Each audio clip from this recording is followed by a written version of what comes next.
Hola, ¿qué tal? Muy buen día para todos. Espero que se encuentren muy bien, siguiendo las indicaciones que la Secretaría de Salud, nuestras autoridades de salud, pues nos han brindado para pasar esta cuarentena. Y pues como parte de un proyecto personal, hemos platicado en estas redes de tener estos diálogos, de tener estas charlas con diferentes personas que a lo largo de mi camino, de mi vida, de crecimiento profesional, pues me he encontrado. Eh, Hoy tengo el gusto de compartir con la maestra Sofía Martínez Ruiz.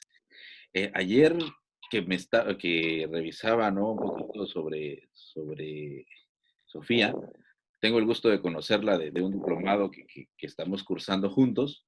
eh, Desde la posición de los dos estar aprendiendo, obviamente manifestamos nuestras dudas, pero ayer que estaba revisando, estaba viendo toda esta preparación que tiene Sofía, ¿no? En estos temas de resiliencia, sobre el cual vamos a estar platicando con ella.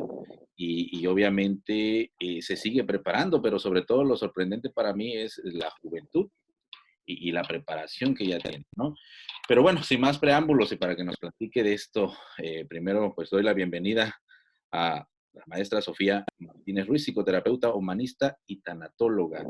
¿Qué tal, Sofi? Buenos días, ¿cómo estás? ¿Cómo te sientes hoy? Y platícame cómo la Hola, estás Enrique. pasando. Pues aquí estamos en Oaxaca, en la capital. Bien, yo creo que todo de seguir todas las indicaciones que nos están dando en la mayor medida posible. Vamos, solamente lo básico que ir a surtir despensa y demás, pero creo que es lo ideal, ¿no? Y también aprendiendo a lidiar con todas estas situaciones de orden emocional que creo que todos en un momento dado podemos experimentar, ¿no? Te platico que también doy clases y justamente ayer con dos de mis grupos, las chicas me compartían, ¿no? Que estaban muy cansadas, ¿no? Algunas ya se sienten agobiadas, hay quienes han llegado a la tristeza. Y entonces creo que el papel que nosotros tenemos, ya sea como directamente psicoterapeutas, psicólogos, pero también como docentes, pues va cobrando también otra dimensión.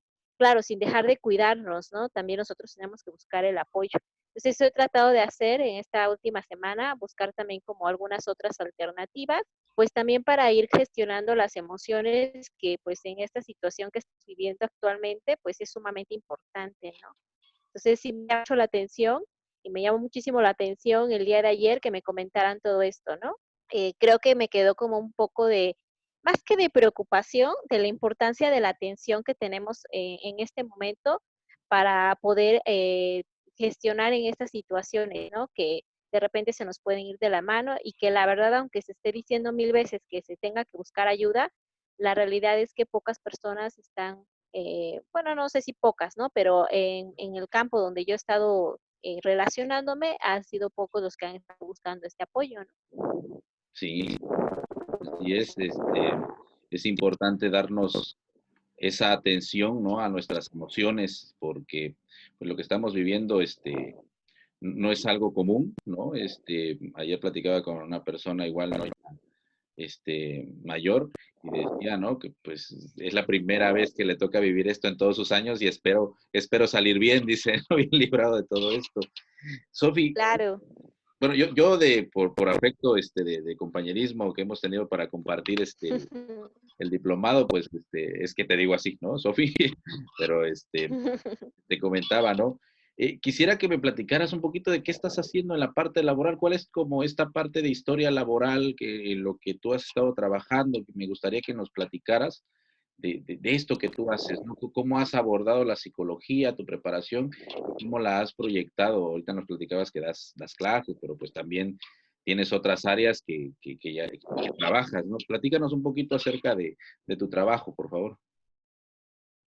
Fíjate que yo me he dedicado, bueno, desde que salí de la universidad, mi principal interés se convirtió en la área clínica. Entonces tuve la fortuna de estar en el seguro haciendo mi servicio y la verdad siempre traté de estar como dando un plus, ¿no? Entonces me fue muy interesante y fue un área que de verdad me enamoró, ¿no? Y me enamoró no en el sentido de que me gusta y quiero eso, sino que me di cuenta de la gran edad que existe en nuestra población. En ese entonces tuve la oportunidad de estar en Tustepec y la verdad es que para mí fue muy grato el recibimiento de las personas y fue una población con la que de verdad le tengo muchísimo cariño por todo lo que aprendí, ¿no? Incluso también por mis compañeros del área médica.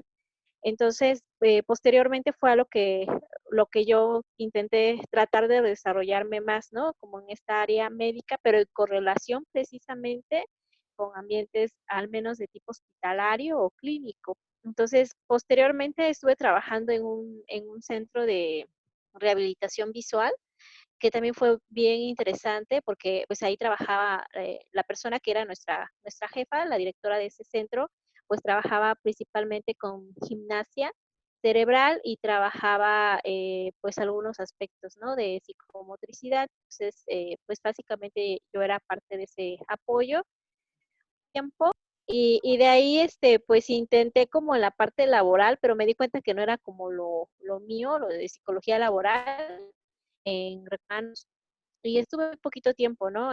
Nada más fue como en espera, porque fue cuando intentaba ya estudiar mi maestría. Estaba en ese proceso y fue un corto tiempo. Digo, sí me gustó, pero yo dije, no, realmente a mí lo que me interesa es el área clínica, ¿no?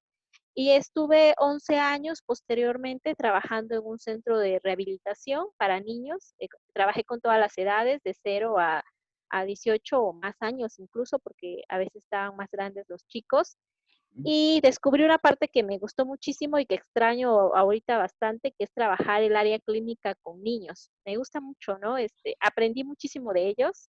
Entonces, también enfrenté como muchos constructos que vamos formando conforme vamos creciendo y los pequeños me hicieron de construirlos, ¿no? Definitivamente en el trabajo clínico. De verdad me encantó y ya como en la recta final en esa área estuve trabajando ya de lleno con las familias y también fue como bien interesante porque esa era otra parte que a mí me interesaba mucho, ¿no? Poder trabajar en sí con las familias en conjunto y fue muy enriquecedor, ¿no? Posteriormente a ello, pues me he dedicado a dar talleres, capacitación, también en el área docente, porque en el área docente, en julio cumplo 12 años como docente a nivel bachillerato y tengo algunos años que empecé a trabajar con licenciatura, aunque no son tantos, yo creo que muchos serán como 3 años que he estado trabajando, 3, 4 años que he estado trabajando a nivel licenciatura y a nivel posgrado. Y también ha sido otra cosa, ¿no? También es muy interesante el trabajo que se realiza ya en otro nivel académico y también eso me ha incitado a estudiar más. Yo siempre he dicho que el área clínica, el área de psicología clínica es mi grande pasión, pero mi amante es la docencia, ¿no? Porque aunque me saque canas verdes de repente, me gusta mucho, aún lo disfruto y aún quiero estar ahí. O sea, sí me gusta, aprendo mucho, también es otra forma de trabajar con grupos. Me gusta mucho trabajar con grupos y en el área clínica lo que he estado trabajando también es un poco de terapia grupal, que es algo que he tratado de continuar e incluso cuando salgo del centro de rehabilitación, sigo trabajando con familias y sigo trabajando con familias principalmente con alguna cuestión de discapacidad o con enfermedades crónico-degenerativas. Ese trabajo para mí es sumamente importante y de ahí es que derivo el trabajo con tanatología, porque bueno, lamentablemente a mí me tocaba, y digo lamentable porque sí, lamentablemente me tocó ver pues fallecer a varios pequeños y eso a mí me dio también otra pauta, ¿no? En mi trabajo y es por eso que empiezo a estudiar lo relacionado a tanatología clínica. Entonces, eso me parece sumamente enriquecedor. Entonces, básicamente, como a grandes rasgos, a eso me he dedicado, ¿no? Actual, sigo dando clases, ¿no? A nivel bachillerato, a nivel licenciatura, a nivel posgrado, y también me dedico a la práctica privada y me encanta lo que es terapia grupal y realizar talleres, ¿no? Eso es como lo que más disfruto actualmente. Sí, y por ahí veo que se te identifica mucho con un tema, el tema que vamos a tratar hoy también, que me gustaría que nos ampliaras, ¿no? Con ese tema de la resiliencia. ¿Qué nos podrías Sí, platicar de esto de la resiliencia? ¿Qué es esta parte de la resiliencia? Porque de repente veo a algunas personas confundidas, ¿no? Esto sí, esto no es. ¿no? Y creo que pues tú lo has estado trabajando, lo has estado llevando y te has estado formando incluso en esta temática. Pues me gustaría que nos platicaras sobre esto. ¿Qué es la resiliencia?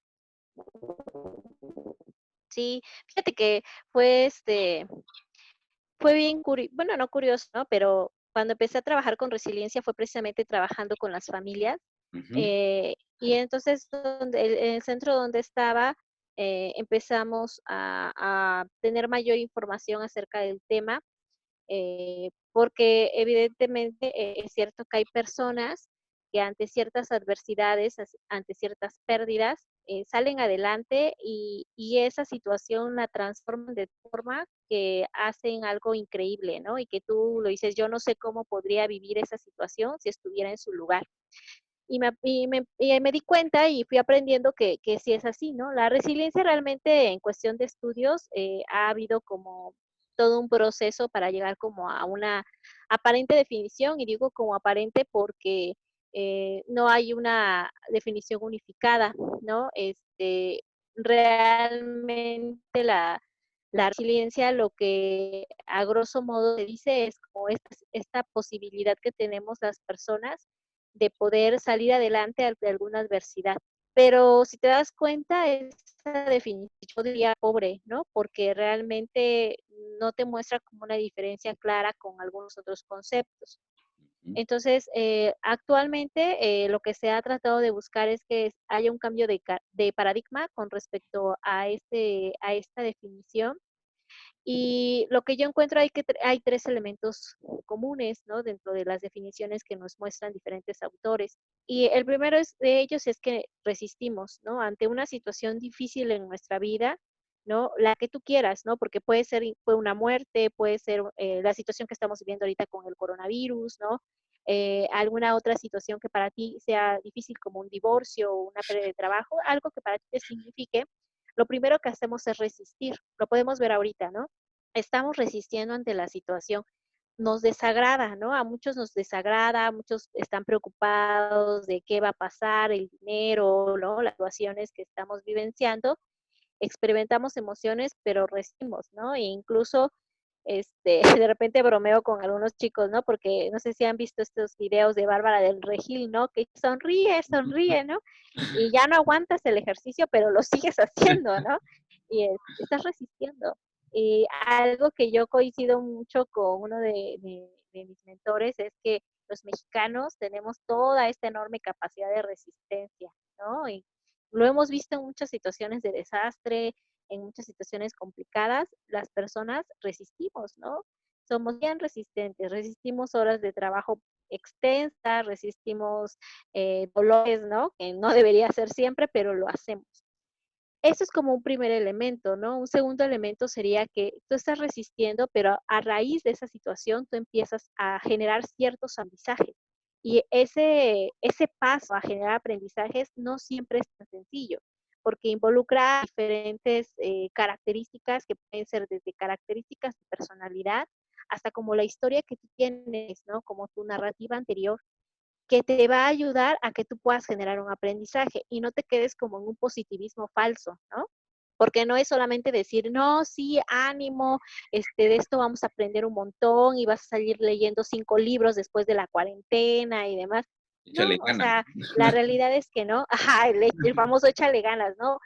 Porque si nos quedamos con ese positivismo, pues no, yo no lo llamaría positivismo, ¿no? Yo lo llamaría como un espejismo que nos formamos con relación a lo que estamos viviendo, ¿no? Sino el hecho de que a raíz de lo que tú has vivenciado, le empieces a tomar como un sentido a lo que estás viviendo, ¿no? De repente no comprendemos por qué he tenido que vivir determinada circunstancia y finalmente lo empiezas a poder comprender en este momento. Tengo algunas familias con las que he trabajado que tienen algún hijo con discapacidad, por ejemplo, y es una discapacidad discapacidad que no les permite estar saliendo de manera continua. Y dice, pues a mí esto no se me parece como inusual, ¿no? Mi vida, mi día a día es así y no se me complica. Entonces ya lo resignificaron, ¿no? Lo que ellos han vivido, pues esto para mí es sencillo, ¿no? E incluso algunos se han encontrado dando como sugerencias a otras personas conocidas por toda la situación que están viviendo. Es, pues mira, yo he hecho esto, ya he aprendido a hacer esto, aquello. Y eso es padrísimo porque ha generado como otro significado a la situación que en un primer momento dices, ay, pobrecito, ¿por qué tiene que estar así? No, no, porque simple y sencillamente lo han podido significar en otras situaciones y eso les ha servido en una situación de adversidad. Entonces, ese paso es también un proceso, ¿no? No se da de la noche a la mañana, pero las personas nos tendemos a desesperar, ¿no? Y más como platicábamos antes de que empezara toda esta entrevista, era precisamente esto, ¿no? De repente queremos como esta situación muy rápido, ¿no? Y como típicamente puede llegarte un paciente y te dice, ¿qué me tomo, no? Como si fuéramos médicos y la realidad es que no. E incluso, ¿no? El medicamento no es que realmente sea un efecto mágico, ¿no? También tiene un proceso, pero que muchas veces no lo estamos dispuestos a seguir. O sea, nada más se nos quita el dolor de garganta y dejamos de tomar el medicamento, ¿no? Por ejemplo. Yes. Entonces, llegar al proceso de aprendizaje también involucra aspectos cognitivos, ¿no? No solamente de personalidad, sino también el que tú puedas resignificar toda una situación. Y finalmente, esta situación te lleva a transformar. Y la transformación tiene que ver con el hecho de que no es que no te va a doler lo que hiciste, o sea, tú puedes tener un recuerdo de una situación y puedes todavía experimentar cierto dejo de tristeza o melancolía, pero eso ya no te daña, ¿no? Sino que tú a raíz de eso has podido generar algo más, ¿no? Incluso como ponerle una rayita más al tigre, ¿no? Por llamarlo así, porque eso te lleva a ti a que tú puedas hacer algo nuevo para ti y también para la comunidad, porque yo creo que algo bien importante es que la resiliencia no es solamente a nivel individual. Para mí la resiliencia como tal sí involucra a los demás, involucra a los otros. Tú también le dejas a los otros algo de ti. Y entonces, para mí la resiliencia en lo particular se convierte en algo más comunitario, porque sí tienes que hacer o tienes que tejer ciertas redes de apoyo que te van a ayudar a esto, ¿no? En este proceso, tú encuentras a personas que te ayudan a darte cuenta que tienes ciertos recursos, ciertas posibilidades que te van a enseñar a salir adelante y que tú en algún momento también puedes convertirte en ese transmisor de poder generar otros aprendizajes o apoyar a otras personas, ¿no?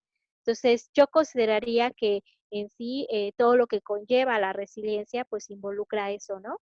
Involucra el que tú también puedas ir tejiendo como redes de apoyo. Entonces, puede ser a grandes rasgos como una definición.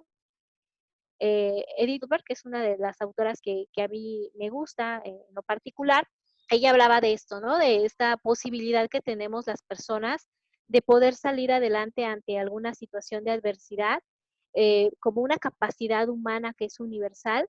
Salimos, enfrentamos las adversidades que tenemos en la vida, las superamos, pero también nos transformamos por esas adversidades y también creo ponemos esta posibilidad de transformar a los otros con el cambio que yo tengo, ¿no? Yo creo que en general así, ¿no? Siento un sistema en general en la vida, tenemos esta posibilidad de que si yo cambio, si yo modifico algo o si yo modifico patrones, indudablemente voy a tocar a otro, ¿no? Indudablemente también voy a generar una cierta transformación con los demás. Sí, ¿no? Esta parte de repente de reencuadrar lo que me está doliendo en su momento, ¿no? Tener una parte de historia propia, como tú te lo estoy comprendiendo, y también que esto impacte de manera positiva en los demás, ¿no? Hacerlo incluso como algo, como decías tú, comunitario, ¿no? Y esto me lleva a otra pregunta, ¿no? Porque de repente vemos adultos que dicen, no, no, es que yo no tengo la misma capacidad que tú tienes, que tú sí eres fuerte, yo no soy fuerte, ¿no?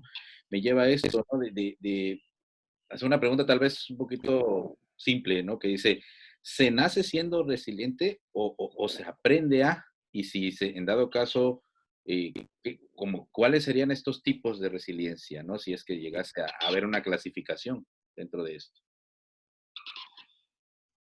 Ujú.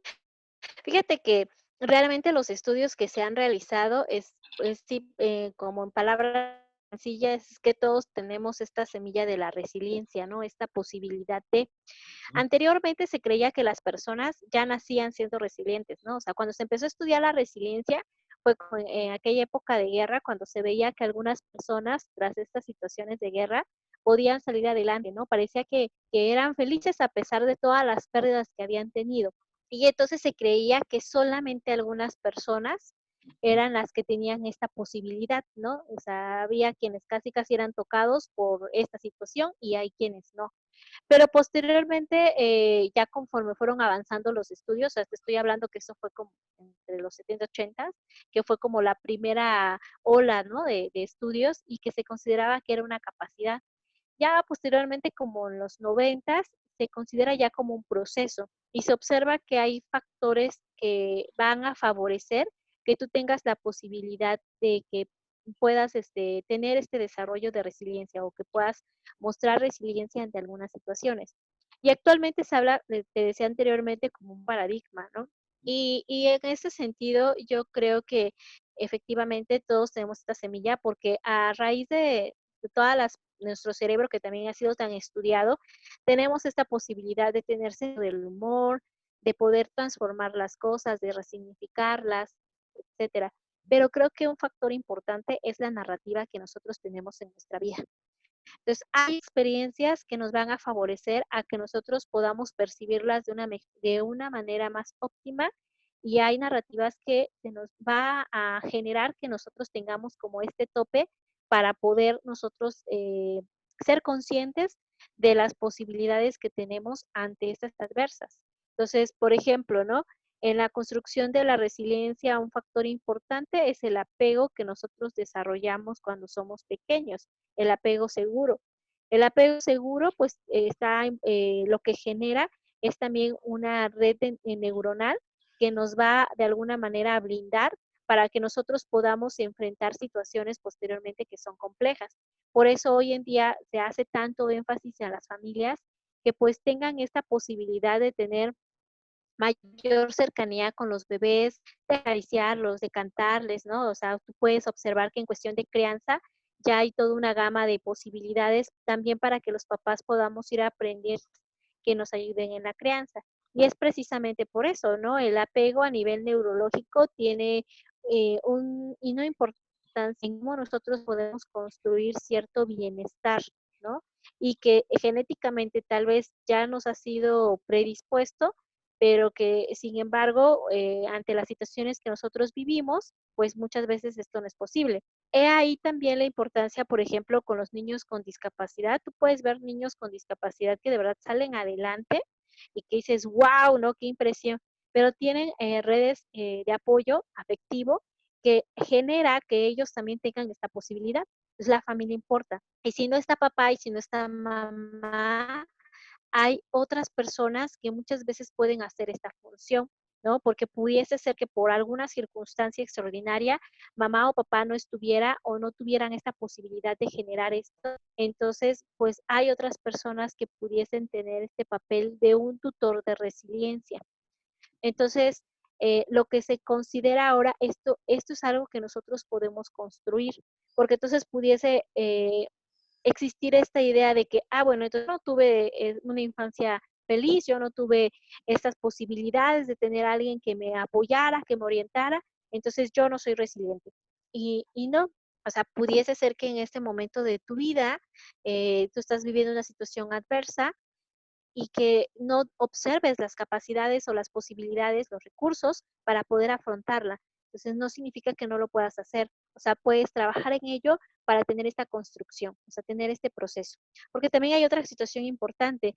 El hecho de que tú digas que ante, por ejemplo, la muerte de tu abuelita has sido resiliente y a pesar de que ha sido una persona tan cercana que tú amabas, que tú extrañas y que tú tuviste esta posibilidad de salir adelante, y aprender y a lo mejor ahora apoyas en el trabajo a los ancianos, etcétera, no significa que ante la situación del COVID tú seas resiliente. O sea, no es por ende, ya soy resiliente en esto, entonces voy a ser resiliente en otra situación adversa. No. ¿Por qué? Porque cada situación adversa es diferente, es única, es específica. Y tú eres un ser cambiante. Entonces, todo lo que tú has vivido a lo largo del tiempo, pues va a ser diferente también así que redundando, en diferentes circunstancias o en situaciones diversas. Entonces, los recursos que tú tienes o tus características de personalidad y tus redes de apoyo, factores externos, factores internos, van a ser diferentes o se van a activar de una manera diferente cuando tú estés viviendo una situación adversa. Fíjate que eso que estás Ay, me platicando, preguntabas. Ajá. eso que estás platicando ahorita en lo último, sí, es muy cierto, ¿no? De repente, tal vez esta situación, por ejemplo, esto del COVID, ¿no? De repente que implica aislarnos, cuando tal vez decías hace rato, ¿no? Nosotros los mexicanos estamos eh, podemos acompañarnos, de repente implica alejarse un poquito, ¿no? Cuando de repente una situación de duelo, por ejemplo, la enfrentabas o un recurso era tu trabajo para poder apoyarte en este proceso, hoy no puedes ir a trabajar, ¿no? Y tienes más tiempo, entonces se vuelve como algo complejo, le llamaría yo a esto, ¿no? Lo hace más complejo. Para mí lo difícil es realizable con esfuerzo, pero lo complejo es muy curioso, ¿no? Porque como que parece algo tan fácil de hacer, pero parece más complicado incluso que lo difícil, ¿no? Lo ejemplifico de la siguiente manera. Siempre he dicho que difícil es correr 5 kilómetros a las 6 de la mañana, ¿sí? Y complejo es levantarse de la cama, ¿no? Entonces, de repente, así más o menos con ese ejemplo siempre trato de, de ejemplificar esto de lo complejo y lo difícil, ¿no? Y esto último que mencionas es muy cierto. A veces resulta que pues somos resilientes en la cuestión de duelos, ¿no? Pero de repente en una situación como esta, tal vez no tengo las herramientas, ¿no?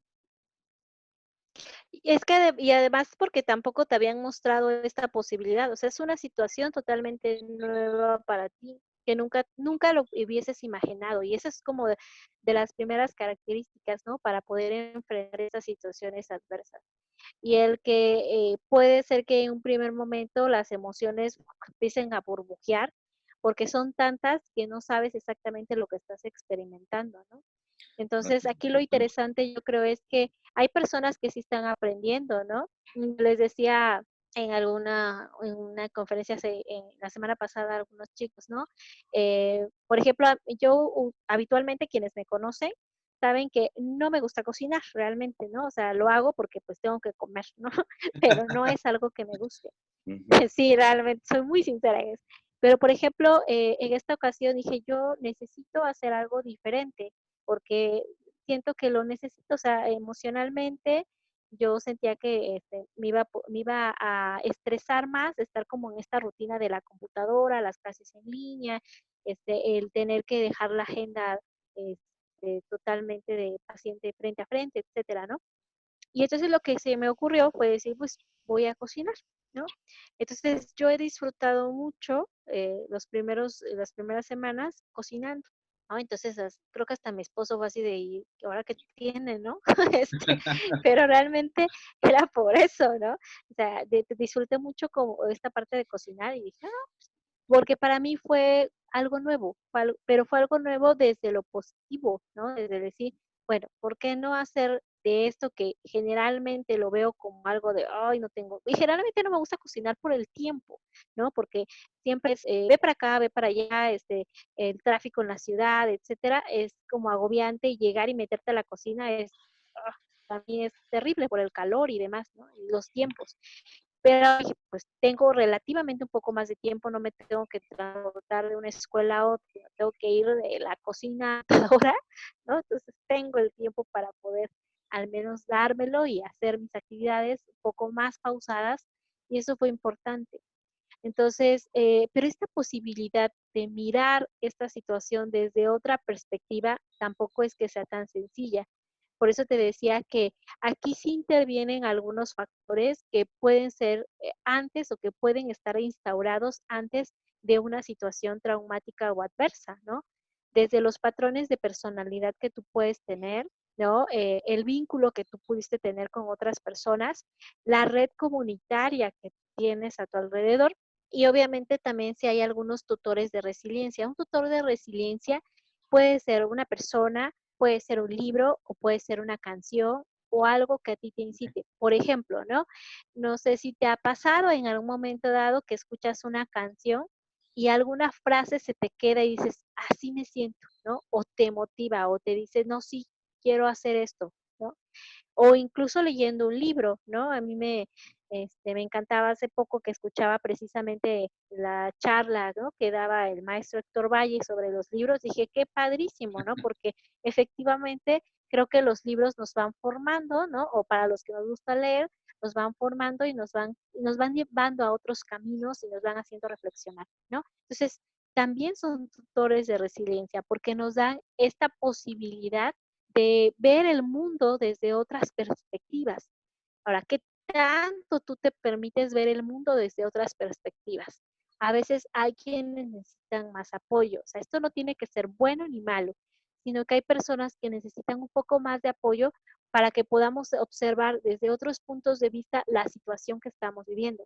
Se dice muy fácil, pero cuando estás en ese momento de dolor, ¿no? De angustia, no es posible. Entonces, en este proceso de resiliencia, yo no diría que tú lo vas a hacer solito. O sea, en ocasiones necesitas el apoyo, porque a veces estás en un momento, en una situación de duelo tan fuerte que necesitas el apoyo de alguien más y de una manera incluso profesional, para que de ahí tú puedas, que eso te pueda dar una palanca para salir adelante. Y dentro de estas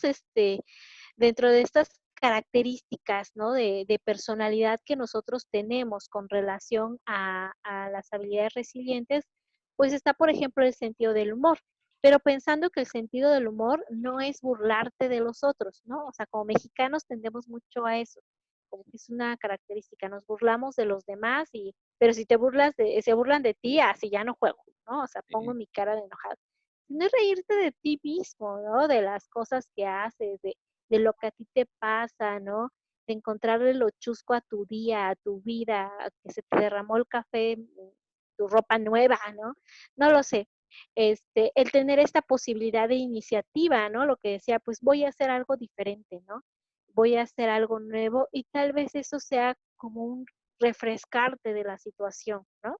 El tener la capacidad de relacionarte, que va a involucrar también el que tú tengas esta capacidad de pedir ayuda, ¿no? A lo mejor estás muy triste y quieres expresarlo con alguien o acompañarte con alguien, aunque sea a la distancia, y tienes esta posibilidad de ir y hablar y decir, estoy triste, ¿no? O sea, el comprender que no estamos solos, que sí estamos junto a otras personas y que hay veces que nosotros también ponemos ciertas barreras para poder relacionarnos con los demás, ¿no?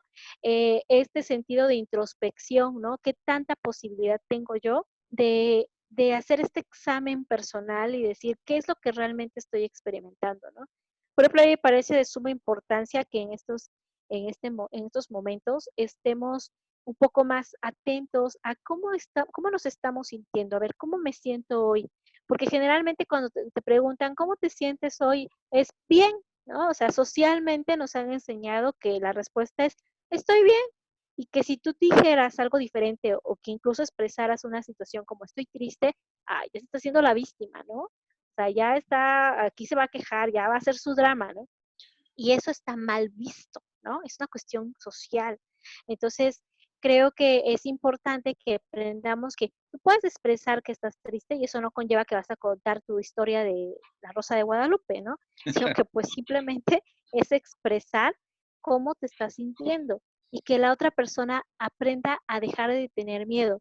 A mí me ha pasado con algunos papás que cuando les digo esto, les digo, ¿qué tal si le dices a tu hijo la verdad que estás triste, pero que no tiene que ver con él y que la tristeza es algo natural y que esto también va a pasar? Y cuando lo han intentado, dicen, no, sí, sí lo puedo hacer. Cuando llegan a la siguiente sesión, ¿y cómo te fue? No, o sea, es que es muy difícil, ¿no? Efectivamente, ¿no? O sea, fíjate todas las telarañas que tenemos del pasado que nos han enseñado que no debemos decir eso porque está mal, porque para las personas hay emociones buenas y malas cuando no es así, ¿no? Positivas y negativas. No hay positivas y negativas, son emociones y todas estas tienen una función para ayudarnos a autorregular nuestro organismo, ¿no? Y para poder también salir adelante de alguna situación, ¿no? Es esta posibilidad también es algo, pues, bien importante dentro de las características de una personalidad resiliente, ¿no? Que tengamos esta posibilidad de introspección, que podamos tener esta posibilidad de poder detectar nuestras emociones, de expresarlas de tal manera que no dañemos a los otros de manera asertiva y aprender a gestionarlas, ¿no? Entonces también ese conlleva otro proceso importante, o sea, va de la mano, tiene que ir de la mano, creo yo, el desarrollo emocional con todo lo que es la parte de la resiliencia.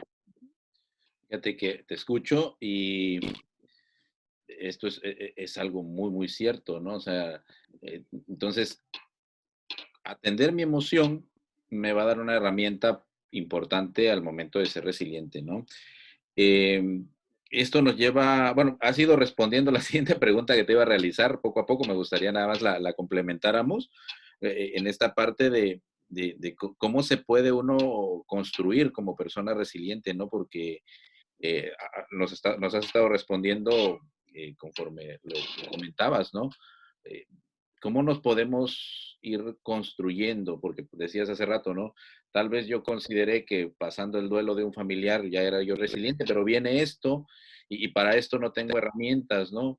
Entonces, ¿cómo sería o cómo podríamos encontrar como algunas cosas, algunos recursos que nos ayuden a construirnos ante una situación, entendiendo que cada situación, como decías tú, es nueva?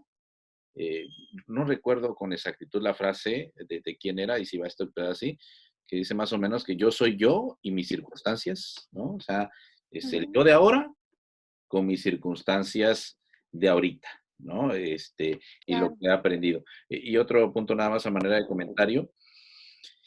Eh, es importante entonces que a lo largo de nuestra vida nosotros vayamos construyendo porque en algún momento nos va a ser útil y se va a convertir en un recurso para ser resilientes, ¿no? Sí, te decía al inicio, ¿no? Yo sí considero que es importante que hagamos este análisis de quién soy yo. Hay Edith Grothberg tiene un modelo de resiliencia que habla precisamente de estos recursos que nosotros tenemos, ¿no? Desde el yo tengo, yo soy, ¿no? Y creo que eso, si nosotros nos detenemos a pensar qué es lo que yo poseo, ¿no? Eh, no en el sentido de objeto, ¿no? Sino, como en este sentido de quién soy yo, ¿no? Cómo me estoy yo, construyendo o cómo estoy construido tal vez hasta este momento. También, nos da la posibilidad de que nosotros podamos, poder este énfasis en los factores de protección y de riesgo. Vamos, los factores de protección y de riesgo los podemos ejemplificar así. Un puente peatonal, ¿no? Si alguien ha venido aquí a la ciudad de Oaxaca, en la central de Abastos, vemos el puente peatonal, ¿no? ¿Qué es lo que pasa con ese puente peatonal? ¿Qué es lo que has visto tú que pasa en el puente peatonal? Estás ahí en la central, está el puente peatonal y ¿qué hace la gente?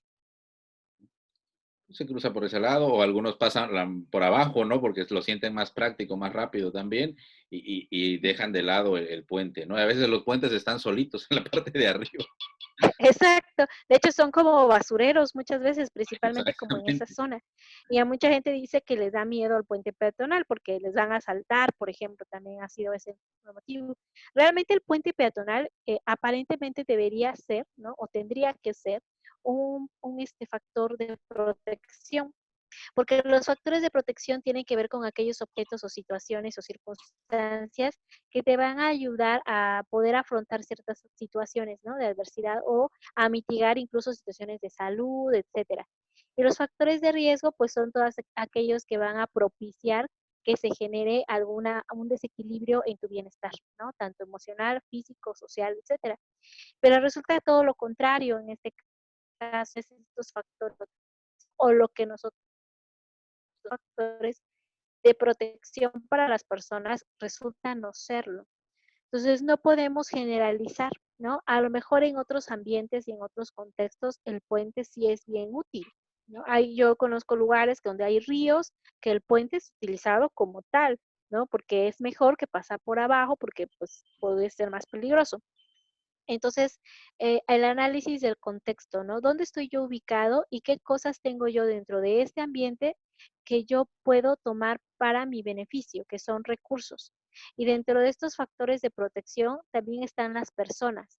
O sea, no necesariamente en este caso, por ejemplo, tu familia va a ser un factor de protección, porque muchas veces la relación que tienes instaurada con la familia no es realmente una familia que te nutra, pero hay otras personas que pueden estar a tu alrededor que en algún momento determinado también te pueden ayudar en ciertas circunstancias y empezar a detectar cuáles son estos factores de riesgo o aquellas circunstancias, situaciones o personas que en lugar de favorecer este bienestar emocional y el que yo pueda salir adelante de esta situación, me van a favorecer y quienes no, ¿no? Creo que eso es algo bien importante que nosotros tenemos que tener claro, ¿no? O que tenemos esta posibilidad de, de analizar y de tener como esa capacidad de introspección. Ujú.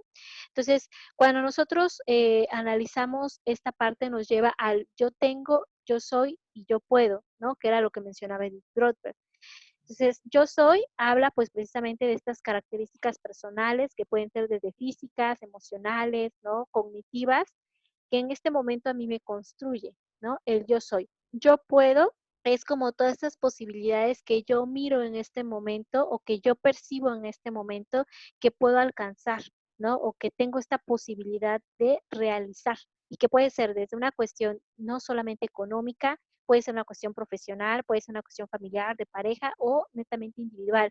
Ahorita retomando tu ejemplo de, por ejemplo, de lo que decías de que irte a correr, entonces a lo mejor decir, yo sí puedo ir a correr, ¿no? O sea, me falta tantita voluntad, pero sí puedo poner mi alarma, ¿no? Y poner mi alarma 2, 3 veces y levantarme, ¿no? E irme a correr, porque tengo esta posibilidad. Tengo a lo mejor mis 2 piernas, probablemente no tengo ningún problema cardíaco o de otra índole que me imposibilite salir. Entonces también hay que ser consciente de que hay cosas que las hacemos porque pues una falta de hábitos, ¿no? Porque no tenemos cierta desidia, etcétera. Y el yo tengo también tiene que ver con esta posibilidad de qué es lo que yo poseo en esto, ¿no? Y que yo me posibilita a que yo pueda tenerlos, yo puedo incluso, ¿no? También como las personas que cuento, ¿no? Por ejemplo, yo tengo a mi mamá y a mi papá que aún viven y que aunque no los puedo ver en este momento, sé que si yo les marco y les digo, oye, mamá, estoy ya desesperada, me van a escuchar, ¿no? Yo tengo a lo mejor en este momento una mascota que me mueve la cola cuando me ve y a mí me hace súper feliz, ¿no? Puede ser desde personas, animales, pero también objetos, ¿no? Yo tengo una casa donde puedo estar, salvaguardarme y no tener que estar en la calle ante esta situación de adversidad, ¿no? Yo no diría que se trata de algo egoísta, sino es lo que yo puedo detectar, ¿no? En que en este momento poseo y que también es como esta posibilidad de introspección de la que te hablaba, de la que te hacía referencia y que nos posibilita que nosotros podamos el empezar a darnos cuenta de esta posibilidad de enfrentar o las posibilidades de afrontar la situación. Creo que la resiliencia en gran medida es aprender a pararte en diferentes escenarios o dentro del mismo escenario en diferentes puntos. Digo, no es lo mismo a que si yo me pongo de este lado, a que si yo me pongo acá. O sea, la percepción va a cambiar, veo lo que yo miro, lo que yo siento, va a ser diferente en función del lugar donde yo me coloque. Entonces, es esta posibilidad, ¿no? Al hacer este análisis, ¿no? El yo tengo tiene que ver con el apoyo externo, el yo soy tiene que ver con este apoyo interno, ¿no? Entonces, y el yo puedo tiene que ver con estas capacidades que son capacidades interpersonales, pero también como el manejo y la resolución de conflicto que yo tengo ante una situación. Entonces, pareciera una actividad como muy sencilla, pero que si yo siento a realmente pensarlo, analizarlo, a construirlo y a deconstruirlo, puede resultar como bastante interesante. Y que si a ti te cuesta trabajo en un momento determinado el darte cuenta de estos recursos, pues habría que buscar apoyo profesional, ¿no? Pudiese ser que también en ocasiones hay ciertas situaciones psicopatológicas que no nos lo van a permitir. Por ejemplo, si tú estás en una situación depresiva, pues también hay componentes bioquímicos que no te van a permitir estar haciendo este tipo de análisis. Y ahí no se va a valer el, ay, oye, adelante, ¿no? No, no es que no tengas tu capacidad resiliente, pero en este momento tu cerebro no está funcionando al 100. Definitivamente, pues no puedes hacer un análisis de este tipo. Entonces necesitas apoyo, necesitas buscar ayuda profesional de otro tipo, ¿no? Es como decías hace rato que tomabas el ejemplo de ir a correr, ¿no?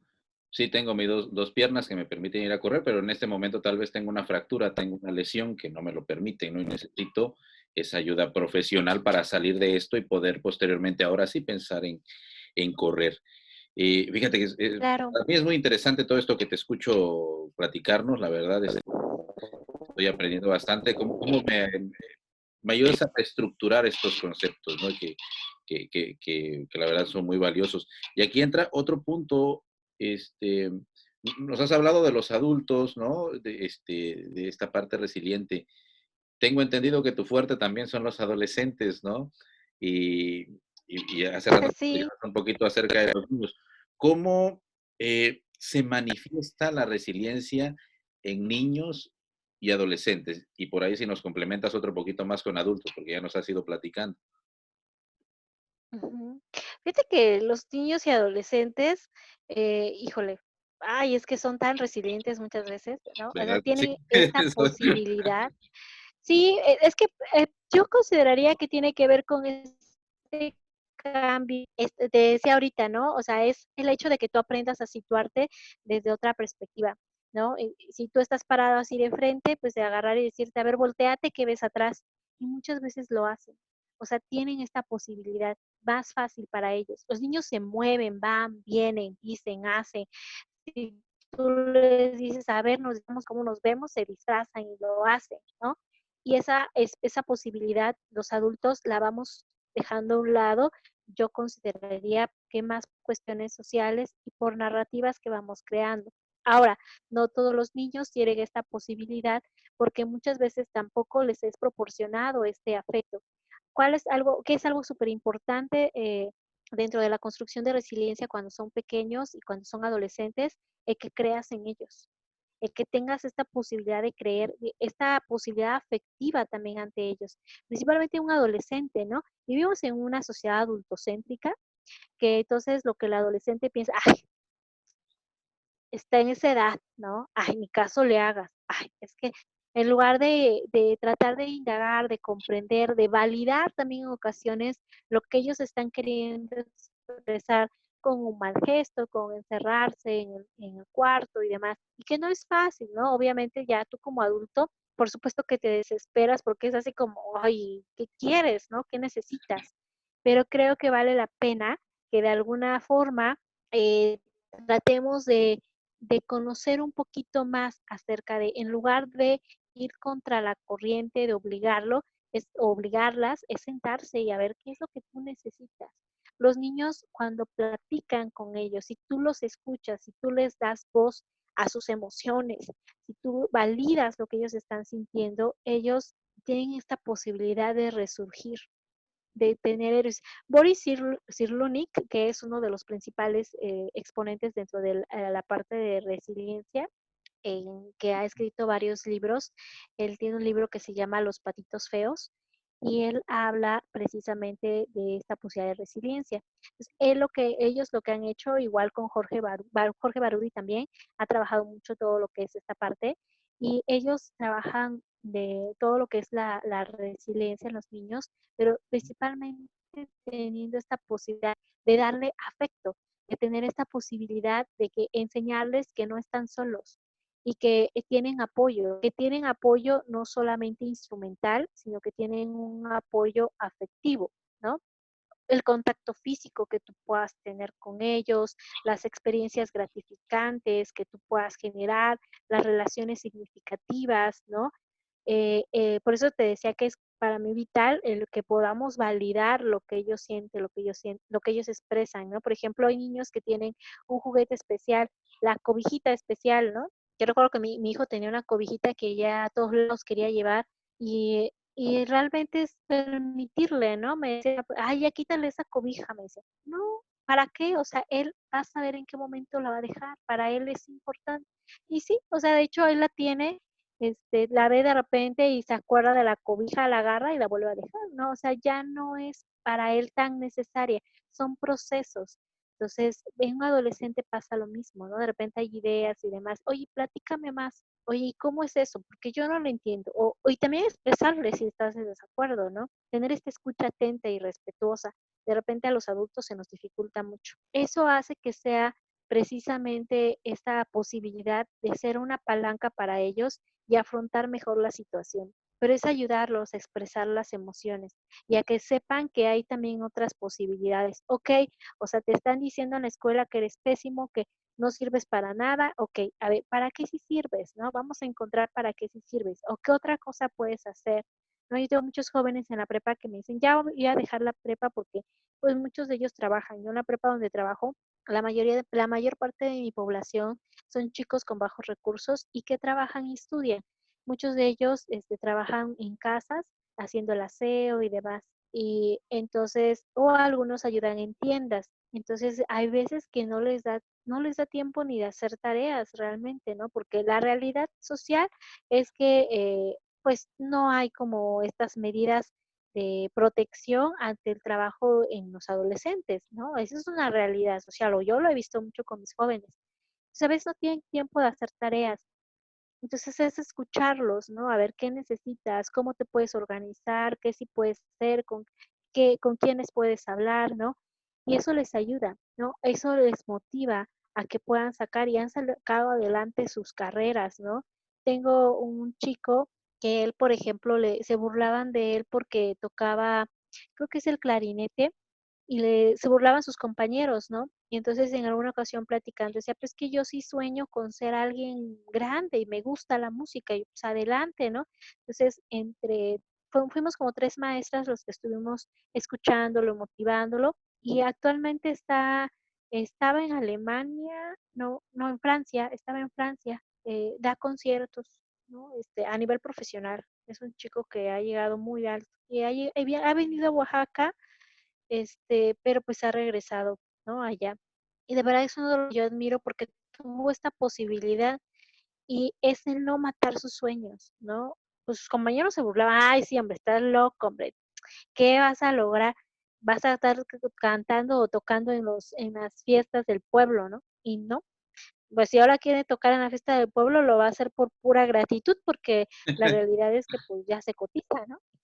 Entonces, es eso, ¿no? Los chicos creo que tienen esa posibilidad siempre y cuando haya adultos que no se queden en esta posibilidad adultocéntrica, sino que vean que hay otras posibilidades de relacionarte con los niños y con los jóvenes, ¿no? Sí, creo que uno de los errores que nosotros como adultos cometemos es el hecho de no validar por cuestionar su falta de experiencia en este mundo de los niños y de los adolescentes, ¿no? Que muchas veces, sí es cierto, Claro, carecen de experiencia, pero no por eso quiere decir que no tengan ideas, talentos, acciones muy razonables, ¿no? Muy, muy concretas, que incluso como más que nosotros como adultos, ¿no? Más innovadoras incluso. Entonces, así es. esto que acabas de comentar también creo que respondió en parte, me gustaría que nos ayudaras a complementar, ¿no? Sobre cómo influimos nosotros los adultos, porque nosotros los adultos tenemos una influencia grande en nuestros hijos y en el contexto alrededor, porque por ejemplo en el caso tuyo, tú eres madre, pero también eres docente y tienes influencia también Sí. en ellos, ¿no? Sí, es una gran responsabilidad, ¿no? Es tipo Spider-Man, ser madre, ser docente es una conlleva una gran responsabilidad. Ándale. Este, y sí, muchas veces no somos tan conscientes de ello, ¿no? Yo creo que ser padre, ser madre es algo que yo todavía digo, no, de verdad tienes que estar muy consciente de todo lo que implica por esta carga y pues incluso afectiva y relacional que tú tienes frente a ese individuo que al final de cuentas, pues tú lo observas y muchas veces, pues evidentemente va a realizar conductas y acciones totalmente tuyas. Y si te cae gordo, pues fíjate que te cae gordo de ti, ¿no? Sí, Entonces, suele pues pasar. algo que el papel principal sí, es el afecto que nosotros vamos a tener hacia ellos. Te decía que hay un patchwork de resiliencia que involucra todo lo que es el apego seguro, que es un patchwork que genera Jorge Barudi con colaboradores, y hablan acerca de una serie de elementos que nosotros vamos teniendo a lo largo de nuestra vida con los niños y que tiene que ver con lo que ya te comentaba, ¿no? Desde las experiencias gratificantes, la mirada incondicional, porque muchas veces algo que de verdad estoy muy en contra es que le digas a los niños, si tú haces esto, yo te voy a querer más. O sea, lo peor que le podemos decir, o sea, estás condicionando el afecto y realmente no es así. O sea, aparte de los niños son súper listos, ¿no? Entonces también ellos te empiezan a condicionar ágilmente, ¿no? Porque Sí, hay niños cambian la que moneda hoy rápido. en día sí, está con toda la pila, ¿no? Y no, o sea, realmente es una mirada incondicional, el hecho de, yo les digo mucho a los papás, o sea, de verdad, se han tomado el tiempo de verlos cómo juegan, de cómo se desenvuelven en su juego, de cómo trabajan, de cuando ven la tele, o sea, de verdad, de repente dejen, no estén haciendo nada, simplemente siéntense y véanlos, mírenlos, o sea, van a darse cuenta de muchas características de ellos, de ellas, y eso les va a generar, incluso va a ser incluso hasta impresionante lo que ustedes pueden encontrar. Eso nos lleva también a tener una aceptación incondicional hacia ellos, ¿no? El de verdad, el no estar comprando el afecto o ten, dame un beso y te lo doy. O sea, no. O sea, sino el simple hecho de que ellos sepan que ellos son amados, que son cuidados, que son protegidos. Y esto involucra los buenos tratos a la infancia, porque realmente los buenos tratos es algo que se va a repercutir hasta el día de la actualidad. ¿Cuánta situación de maltrato y violencia infantil no hay? Porque realmente no hay buenos tratos. Lo que te decía de los adolescentes. O sea, de verdad hay chicos que llegan, pero cansadísimos a la escuela, porque la escuela es una escuela vespertina, porque vienen del trabajo molidos, ¿no? Y porque realmente hay una sobrecarga de trabajo y poca comprensión hacia los derechos. ¿Hay derechos del niño? Sí, pero aplicados todos, no. Y muchas veces no, ni siquiera son manejados o enseñados de la forma tal vez que pudiese ser más óptima, ¿no? La escucha, que te decía que es algo sumamente importante, la escucha respetuosa, la escucha atenta hacia sus historias, hacia las necesidades, hacia el berrinche incluso, porque en las historias que ellos te cuentan, tú también puedes generar historias nuevas o ayudarlos a generar, a construir historias nuevas, construir juntos. El apoyo informativo, ¿no? El apoyo informativo también es algo importante, por ejemplo, cuando estamos trabajando todo lo que son emociones, berrinches, ¿no? Porque no hay recetas de cocina realmente para trabajar todo eso. A mí me impresiona que de repente quisieran, o hay personas que quisieran como recetas y no hay, ¿no? No hay como tal recetas. Cada niño tiene ciertas singularidades. Entonces, pero sí le puedes enseñar qué es eso lo que le pasa, por qué está experimentando ese enojo, esa frustración, por qué responde de esa forma y ayudarle a gestionar las emociones. Enseñarle normas, enseñarle que hay creencias, que hay valores en su contexto, en su familia y en la sociedad donde vive, porque no estamos fuera de eso. De repente, eso es algo que me parece de suma importancia, porque los papás es puro amor, puro dar, puro dar, puro dar, y de repente no les enseñamos el poder de la gratitud, el poder de ayudar, el poder de hacer comunidad, las normas por las cuales nos regimos. Ayer una amiga me decía, estoy sorprendida porque ella veía videos de la escuelita de sus hijos y decía, yo veía que los papás se desvivieron dándoles cosas, regalos y demás, y los niños ni siquiera un gracias dieron. Y entonces, yo no sé si fue mi imaginación, pero me hace pensar que de repente también estamos abusando de solamente darles. O sea, pues no está fuera de lo real, o sea, que en realidad es algo que a veces a los papás se nos olvida. Ayer tal vez estábamos tan preocupados, que fue Día del Niño, en darles, en que estén, pero se nos olvida que ellos también pueden tener esta posibilidad de gratitud. Entonces, normas, creencias y valores, también es muy importante que nosotros le enseñemos al individuo que el día de mañana, pues vamos, va a estar frente a la sociedad porque también estamos partes de esta construcción y que eso también te da la posibilidad que ante una situación adversa tú comprendas que no es ir en contra de los demás, ¿no?